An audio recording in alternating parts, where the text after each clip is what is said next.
Benjamin Netanyahu refused to implement phase 2 of a ceasefire already agreed with Hamas.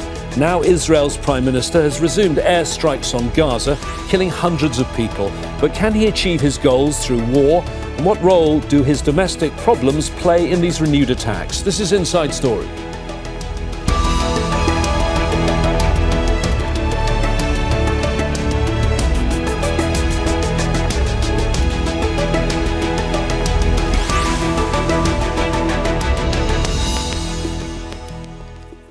Hello there, I'm James Bays. Israel has launched its biggest assault on Gaza since the 19th of January, when a ceasefire was agreed between Hamas and Israel. Hundreds of Palestinians have been killed. Many more have been forced to flee homes they'd only just returned to. Israel says the strikes were ordered because of a lack of progress in the talks to extend the ceasefire. The White House has confirmed it was consulted before they were carried out. Hamas is calling on Israel to be held responsible for violating the agreement. Why has Israel shattered the ceasefire, and how will the international community respond? We'll talk to our guest shortly, but first this report from Victoria Gatenby. Peace in Gaza has been hanging in the balance ever since the first phase of the ceasefire between Israel and Hamas ended more than 2 weeks ago. Phase 2 was due to begin, but Israel instead resumed its blockade, again cutting off aid and supplies to the Strip. Those talks were meant to negotiate the withdrawal of Israeli forces from Gaza and the release of all 59 remaining captives, 24 of whom are believed to be alive. But Hamas says Israel refused to engage. Instead, it endorsed a US plan to extend the Phase 1 ceasefire during Ramadan and the Jewish holiday of Passover. Hamas had been pushing to continue the ceasefire and said allowing Israel to abandon Phase 2 would give it the option to resume fighting once all captives were returned. But with the backing from the US Trump administration, Israel has shattered that peace with a wave of Israeli strikes. Hundreds of Palestinians have been killed, many of them women and children. The whole world is unjust. These are all children. This is a young child, a girl. Here they are. We were shocked when at 2:30 in the morning my mother woke up to prepare her suhoor meal. She entered the kitchen and there was a strike on our neighbor's home. His sons were killed. In Tel Aviv, protesters worry about the fate of captives who are due to be released in the second phase of the deal. They say Prime Minister Benjamin Netanyahu needs the war to continue so he can stay in power. This is no longer a war that is about something that is important. It's all about the survival of this government, the survival of Benjamin Netanyahu. I have no idea what is going to happen to the remaining hostages if the fighting keeps on going for the following week. It's an absolute disaster for us. The public anger comes as Netanyahu announced he intends to dismiss Ronen Bar, the chief of Israel's security agency Shin Bet, because he no longer trusts him. As Israeli bombs again rain down across Gaza, more than 2 million people, whose lives have been wrecked by death, displacement and famine, are bracing for more attacks. Victoria Gatenby, Al Jazeera for Inside Story. Before we discuss all of this with our panel of guests today, I wanted to check in with our correspondent in Gaza, Hind Hodari. Hind, thank you so much for joining us on Inside Story. I wanted to ask you how people there are reacting to this most awful news during Ramadan, that the most awful thing has happened. The war has started yet again. People are literally terrified, they're helpless, they're devastated, and this comes after 17 days of the closure of the crossing. So people are already starving. They do not have access to food. The water desalination that was giving water for 500,000 Palestinians is not working anymore. No medicine, no fuel, no cooking gas. Palestinians are suffering to live their daily life. And do you imagine all of this happens and Palestinians wake up on massive series of attacks in different areas across the Gaza Strip? They feel very helpless, devastated. Everyone's frightened, and especially those little little children who thought that Ramadan is going to finish and they're going to celebrate Eid for the first time without any airstrikes. There's no words to describe, but everyone here in Gaza today is very depressed deep down and very frightened that this is going to be another year and a half. Hind, those of us who are watching and watch your reports and follow you on X, none of us can actually put ourselves in your shoes, but we certainly get your opinions on the situation and your analysis on the situation from your reporting. And I assume that one of the things that keeps you going in a desperate situation like you have been in for so long is the idea that there is hope, that things might get better. Is there any hope left now? Well, there was a little bit of hope, especially the fact that people went back to the Gaza city, started cleaning their houses, collecting their houses. Personally, like me as Hind, I went back home. I tried to take some stuff from under the rubble. Some places that were not operating started operating, some cafes, some restaurants. But all of this was crushed in 1 minute yesterday at 2:30 a.m. when the Israelis decided to bomb Gaza one more again. Here in Al-Aqsa Hospital, this courtyard has been echoing the tears and screams of those who lost their beloved ones earlier this morning. There is hope, but there's no hope. We made it 470 days and there was a ceasefire. We were waiting for phase number 2. But this instability and this unknown future is haunting every Palestinian. What's going to happen next? Now, it was in a blink of an eye where the Israeli forces launched this massive attack, but also, is this going to ever end? Are we going to reach the second phase and the third phase? I do not see any hope. Palestinians lost hope. We're all very helpless and we're all very devastated. Hind Hodari in Gaza, thank you so much for joining us. Well, let's bring in our guests to discuss this further. From Ramallah, we're joined by Mustafa Barghouti, the Secretary-General of the Palestinian National Initiative. In Dublin, we have Scott Lucas, who is Professor of US and International Politics at University College Dublin. And in London, Daniel Levy is President of the US Middle East Project and a former Israeli government advisor. Let me start with you, Mustafa, if I can. It's clear the ceasefire is over. It's Israel that's restarted the Gaza war. We heard Hind say there that there's no hope at all now in Gaza. Do you think the ceasefire is over for good, Mustafa? The ceasefire is over because Israel violated it. And Israel has been violating the ceasefire agreement for the last 2 months continuously. If we count the number of violations that Israel did to the ceasefire, it is no less than maybe 1,200 violations, including killing 175 people before this last attack on Gaza.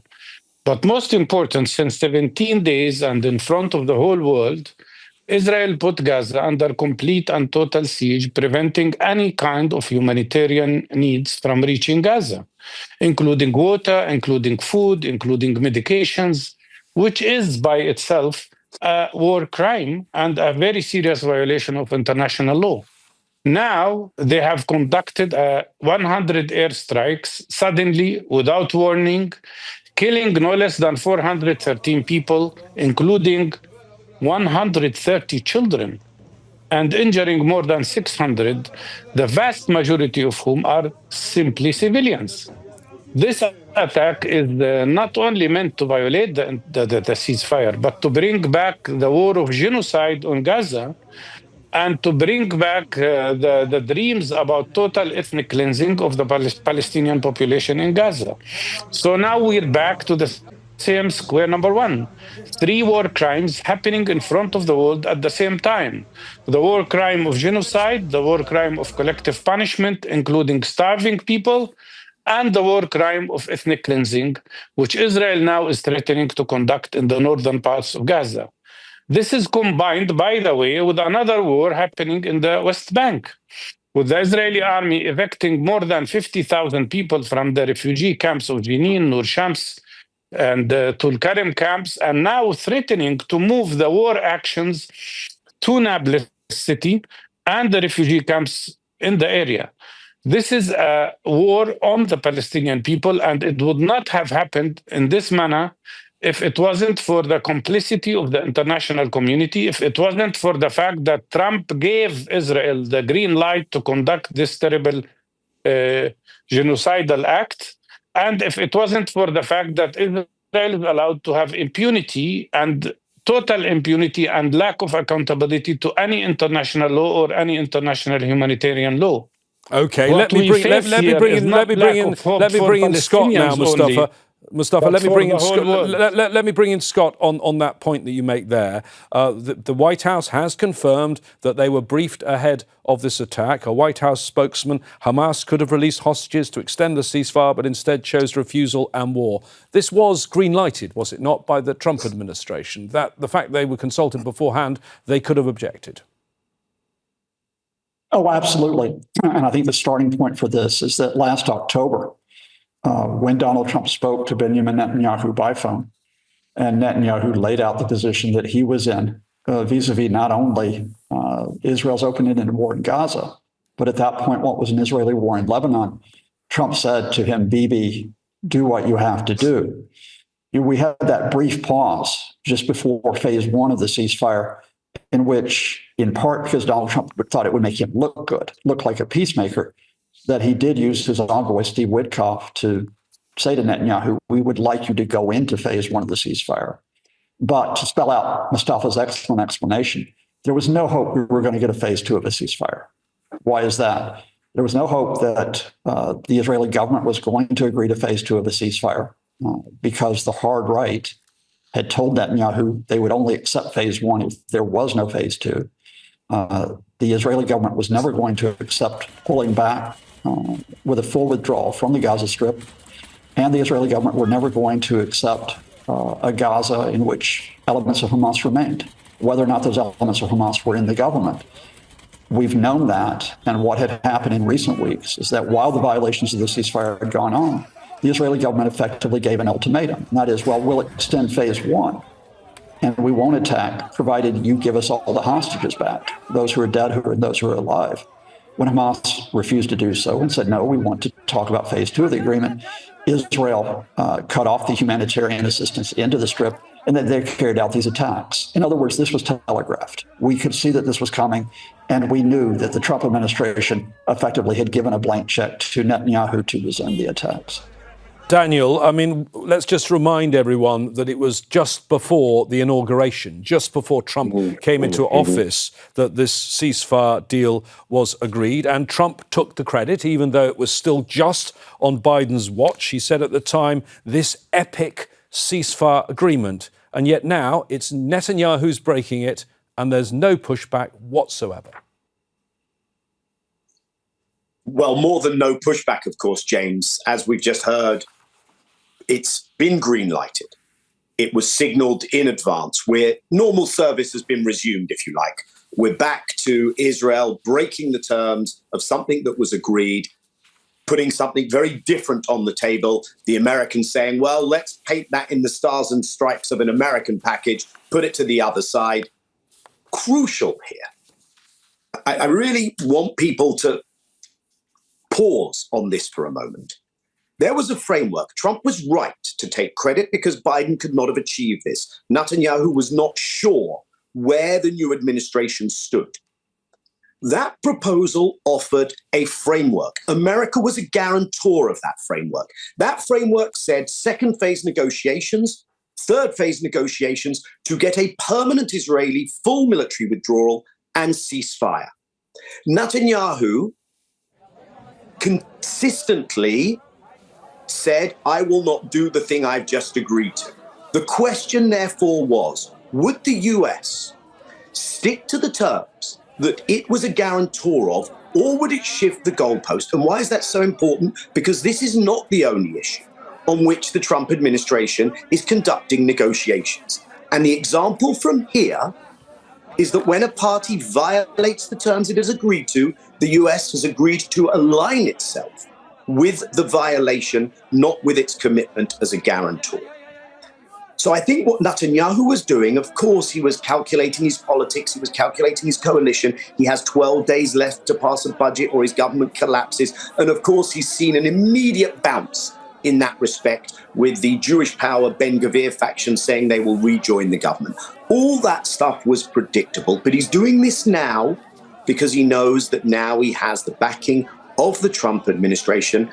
And I think the key moment when Netanyahu really got concerned that maybe these guys will act differently, and he doubled down on his efforts to undermine this. The key moment was when we became aware of the direct talks between Special Hostage Envoy Adam Boehler and Hamas.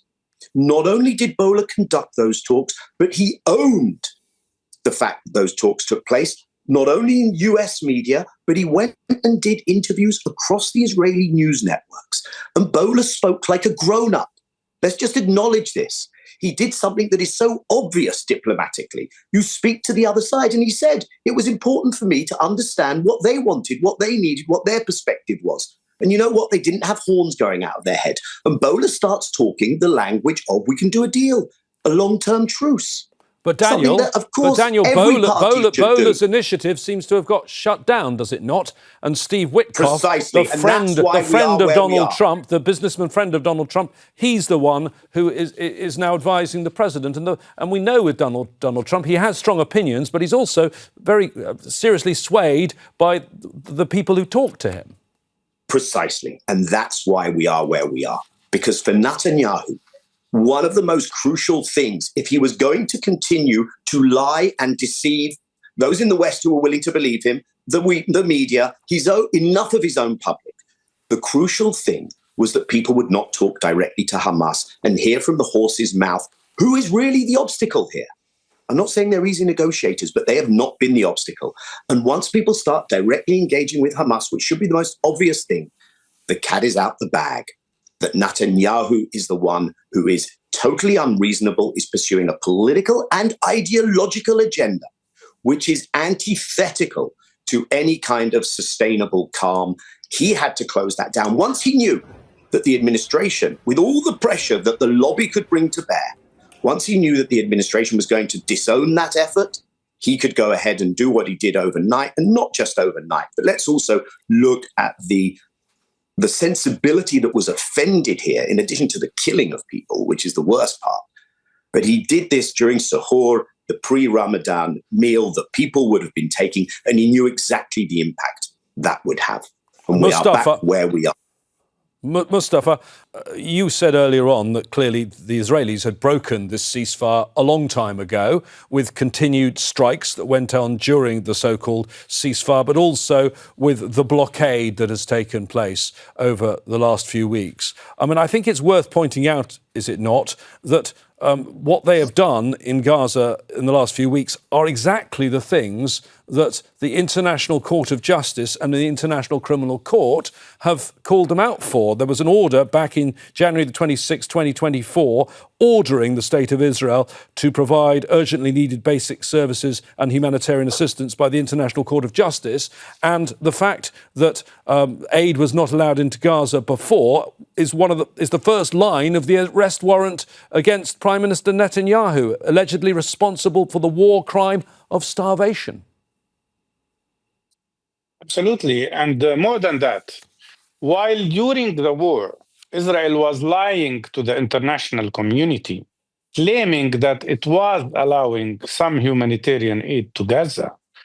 In this particular incident, during the ceasefire, when they blocked everything to Gaza for 17 days, they declared that they are doing it on purpose. They didn't deny it. They didn't hide it.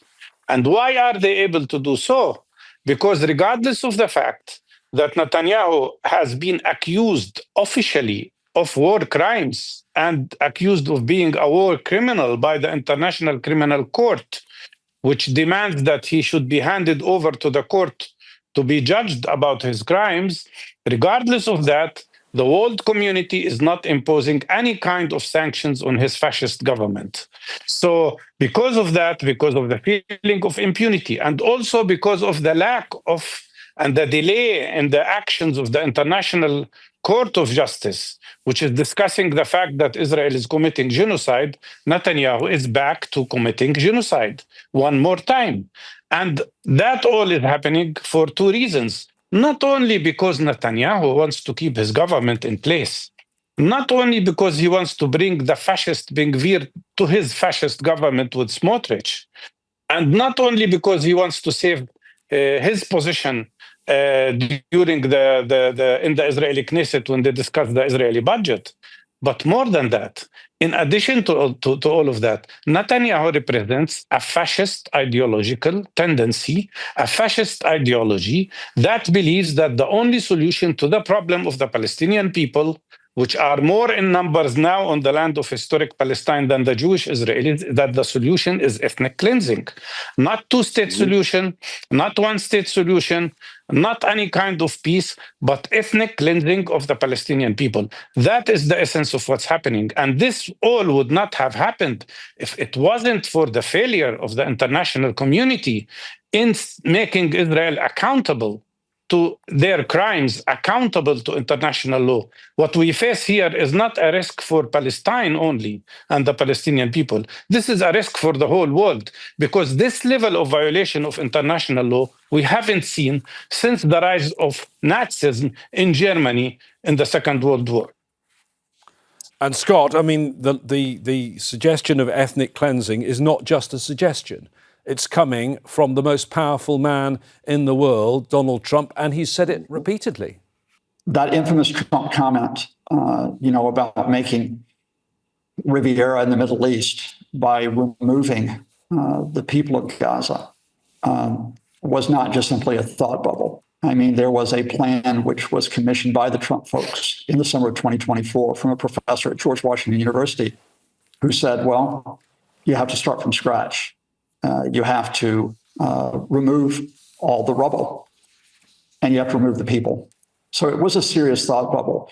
But I think the significance of it, and this is where you have to go wider, is what did it do? First of all, it emboldened those in Israel, including those on the hard right, who have talked about moving at least half of the population of Gaza out. Now, they will try to frame this as a voluntary transfer, that this is not forced ethnic cleansing. But you can see where they're going, which is essentially, we want to depopulate the area. So that was the first effect of what Trump said. It actually emboldened people within Israel. And secondly, what it did is it reinforced this idea that the people of Gaza are not human in the way that you and I, or that Donald Trump, or that Israelis would be. It's the idea that they, in fact, have no specific existence. And so because of that, it sort of sanctions not just the possibility these people will be removed, but until the fact that they are removed, that there's no reason why they have a humanity which deserves humanitarian aid, or any security from being bombed or shelled to death. Daniel, I mean, we're looking at war crimes and how ongoing war crimes, as we speak, could be stopped. Is it possible they could be stopped from actions taking place in the country that is committing the war crimes? Maybe not because people in Israel support the people of Gaza, but certainly there are political difficulties currently facing Netanyahu. Could those lead to a change in policy? Well, if one takes a step back, there has not been the pressure to desist from the committing of war crimes. And of course, you've seen many individual soldiers down the chain of command taking pride, posting on their own social media accounts, now possibly culpable.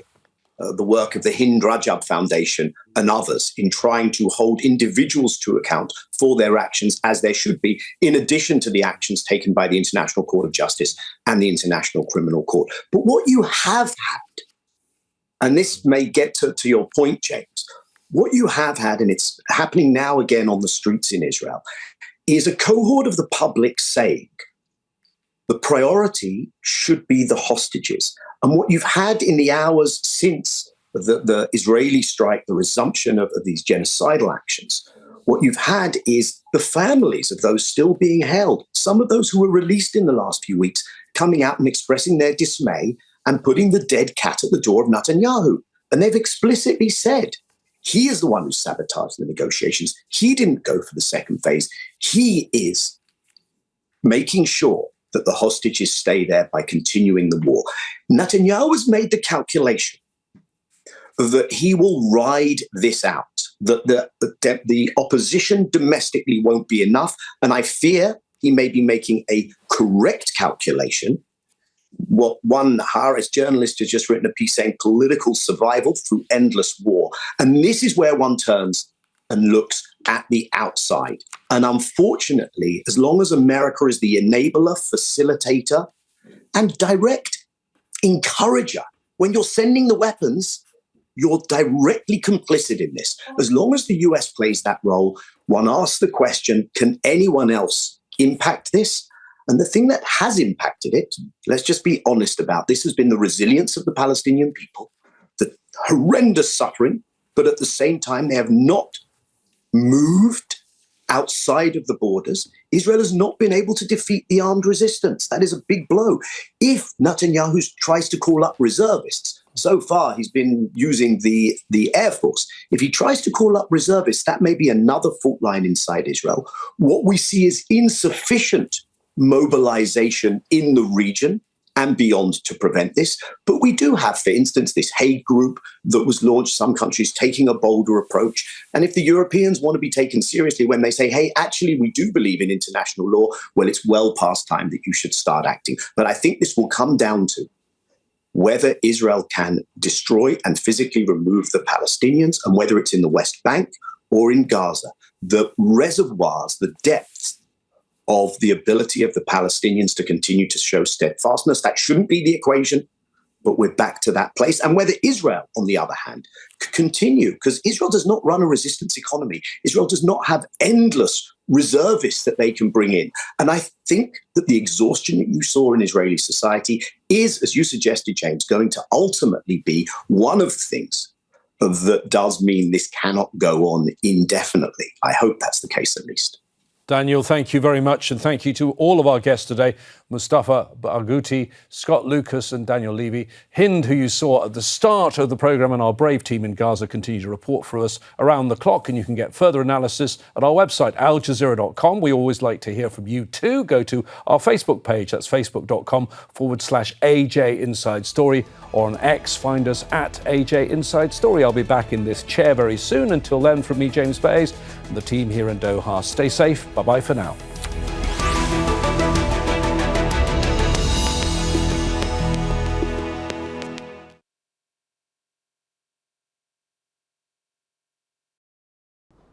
Make sure to subscribe to our channel to get the latest news from Al Jazeera.